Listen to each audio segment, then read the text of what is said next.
Assalamualaikum warahmatullahi wabarakatuh. Perkenalkan, nama saya Raka Rafael dengan nomor BP 22101152600024 akan membacakan tugas konsep teknologi informasi tentang input, output, storage, operation, system, and utilities. 1. Input dan output. Input atau lebih lengkapnya disebut input device merupakan perangkat masukan yang dipasang sesuai port masing-masing yang berfungsi untuk memasukkan data dan mentransfer data dari luar ke mikroprosesor yang berupa signal data maintenance atau signal input. Biasanya signal input berupa data yang masuk dalam mikroprosesor. Sederhananya, perangkat input adalah perangkat yang memasukkan perintah atau data yang akan diproses oleh komputer. Sedangkan output merupakan komponen komputer yang berfungsi menghasilkan data yang bisa dilihat, didengar, ataupun dipahami. Output bisa menghasilkan suara, gambar, video, maupun teks, tergantung dengan jenis perangkat outputnya. Fungsi dari output adalah menerima olahan data dari mikroprosesor, CPU, komputer berupa tulisan, suara, gambar, dan lain-lain. Berikut contoh perangkat input dan output. 1. Input. Contohnya adalah keyboard, mouse, joystick, scanner, dan light pen. Sedangkan output adalah printer, monitor, speaker, proyektor, plotter. 2. Storage. Secara bahasa, storage bisa diartikan sebagai penyimpanan. Sedangkan dalam praktek penggunaannya, storage mengacu pada media yang digunakan untuk penyimpanan. Beberapa ahli komputer mendefinisikan storage sebagai media 38 penyimpanan data digital yang berfungsi untuk menyimpan data-data digital. Storage ada dua, yaitu primary storage dan secondary storage. Meskipun berbeda, tetapi fungsi kedua storage itu sama. Keduanya digunakan untuk menyimpan data secara digital.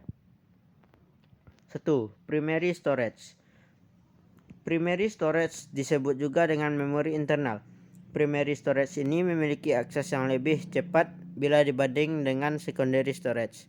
Hanya saja, primary storage ini memiliki kapasitas sedikit lebih terbatas bila dibandingkan dengan secondary storage. 2. Secondary storage. Secondary storage merupakan media penyimpanan yang bersifat permanen, yang berfungsi untuk memproses data yang berada di CPU. Media penyimpanan ini permanen karena tidak tergantung pada listrik, sehingga listrik padam 39 atau menyala pun masih bisa digunakan dan data tersebut masih ada. Contoh secondary storage adalah hard disk. 3. Operating system and utilities. Sebuah sistem operasi adalah sekumpulan software yang mengatur sumber daya di hardware komputer dan memberikan layanan bagi program komputer. Sistem operasi adalah komponen penting dari sistem perangkat lunak dalam sebuah komputer. Contoh sistem operasi modern termasuk Android, BSD, iOS, Linux, Mac OS X, Microsoft Windows, and IMB ZOS. Semuanya kecuali Windows dan ZOS merupakan akar yang sama, yaitu Unix. Adapun tipe sistem operasi seperti 1. Real time. Sistem operasi real time adalah sebuah sistem operasi multitasking yang ditujukan untuk menjalankan aplikasi real time. Sistem operasi real time biasanya menspesialisasikan pada algoritma penjadwalan, sehingga mereka dapat mencapai perilaku yang deterministik. Tujuan utama sebuah sistem operasi real time adalah respons yang 40 cepat dan dapat diprediksi untuk berbagai kejadian. 2. Multi-user. Sistem operasi multi-user memungkinkan banyak pengguna untuk mengakses sistem komputer pada saat yang sama.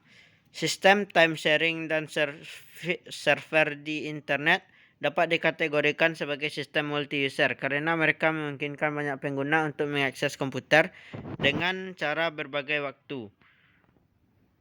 3. Multitasking, single tasking. Sebuah sistem operasi multitasking memungkinkan lebih dari satu program untuk berjalan pada suatu saat. Dilihat dari skala waktu manusia, sebuah sistem single tasking hanya dapat menjalankan satu program. 4. Sistem terdistribusi.